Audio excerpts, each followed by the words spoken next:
Hey everyone, have you ever tried hula hooping in heels? It might sound a little wild, but trust me, it's fun, sexy, and a fantastic workout. Today, I'm going to show you why you should grab your favorite pair of heels and a hoop and give it a spin. Plus, I will share a few safety tips so you can feel confident and secure while you work out like a crane. Let's talk about why hula hooping in heels is worth trying. 1. Burn calories. Hooping isn't just fun, it's a full body workout.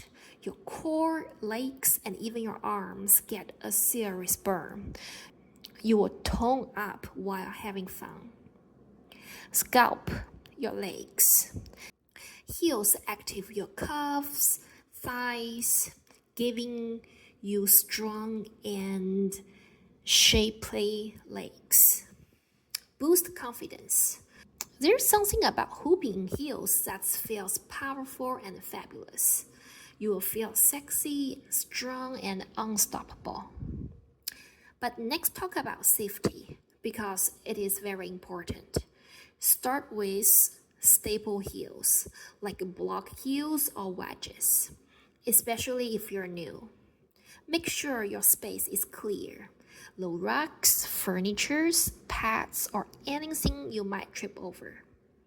Take it slow. Focus on your balance and pick heels with a non-slip sole. And remember, if it feels wobbly or tough, take a break and try again. You've got this. Give it a try. You will feel strong, sexy, and unstoppable. Don't forget to like, subscribe, and comment. I'd love to hear about your hooping adventure. See you next time. Bye bye.